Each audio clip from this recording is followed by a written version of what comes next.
What's next? What's next for you? I mean, you got past Broner, and now you're back in the playing field. So what's next for you? Oh yeah, we're back in the playing field. September 1st, we plan to be ready for anybody they have out there. And like we came here tonight was just to make the statement that we hear through the grapevine that I'm tailor-made for Danny Garcia. Words from his mouth. Not the grapevine. Are you scouting? I scout everybody. I honestly do. I scout everybody. But yes, we're here tonight to scout the winner of Danny Garcia and Paulie Malignaggi. Obviously, we feel that, I feel that Danny being the younger, more vibrant fighter, he's going to win tonight. And, words out of his mouth, I want to answer those words. So. Walk us through, Shawn. You have your dad who's a trainer. He's raised you. So when he disciplines you, how do you separate a coach, fighter, and a father and son philosophy? It's all the same. And I think it's all the same. From having him from day one, I can honestly say now, because you guys would ask me that question, I would always feel that there had to be a separation. There is no separation. Not here. Maybe some other father-son can make that happen, but not here. There's no separation. In the gym, the discipline is the same. At home, the discipline is the same. I understand what he wants, what he expects, vice versa, and that's how we move.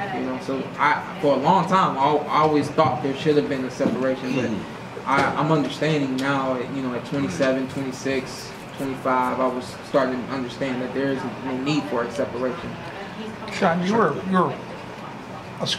Danny Garcia probably was never hotter or anything than after he beat Matisse. And of course, the last three fights lost a little bit of momentum. He's put it all off on trying to get down to 140. Yeah. Are you buying that? Those 7 pounds. How much difference? Because you know what. I'm not buying it, but I do understand that everyone doesn't do things the right way. The way we lose weight, the way we make weight, the way that we train. My understanding is the correct way to train as a professional fighter. And if he's blaming it on the weight, I'm saying you're doing it the wrong way. So you coming up to 147. I'm a 147-pound fighter. I'm the top in my division.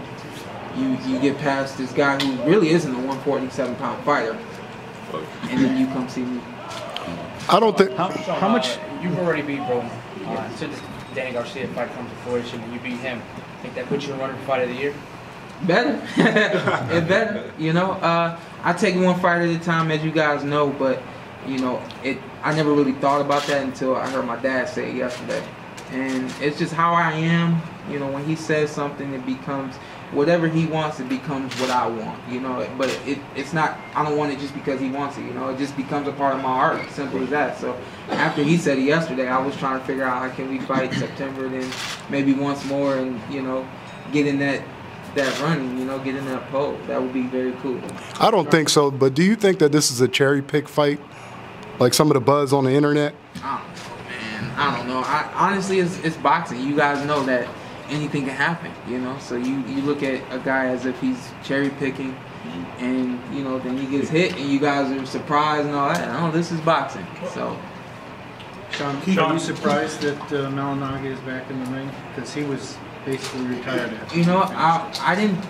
I knew he would come back. I didn't think he would come back against Danny Garcia, someone so young and still at the top of what he's doing right now. So I was surprised at that, but it's what Paulie wants. Paulie wants to go out on the highest note. I don't expect if he does win tonight, I don't expect him to fight again. Shawn, are you from Akron, Ohio? I'm born in Cleveland. Moved around Northeast Ohio, but I live in Las Vegas. Oh, okay. I'm from Warren, Ohio. Have you? Yeah, I've been out there a few times. Have you met up with LeBron at all? No, never met LeBron. No, never met LeBron. We actually invited him to my last fight, but as you know, it was right there along with the finals. So yeah, we said in the perfect world, he'd win the championship for us, and he'd come out and support me. But we'll set up a meeting one day. What's your weight, man? You look like you're in shape right now. I'm not far off, man. I'm not far off, but that's his fault. it on your dad. And that's his fault, and then he put it off on him, so that's his fault. And so I got, my friends say, what are they doing to you? My mom just, what are they doing to you? They keeping me where I need to be. Well, that was another reason why you was able to make the catch weight very easily against him. And you surprised him, So he made that weight easier than he made any weight in his professional career. I surprised myself. Okay. And it's really because you don't really balloon up in weight between fights, right? No. He The stays. cool part is that the day before the weigh-in, I'm laying down, just relaxing, laying down on my living room floor, and I'm smiling, just thinking about what I've done. You know what I mean? I mean, wait the day before the weigh-in.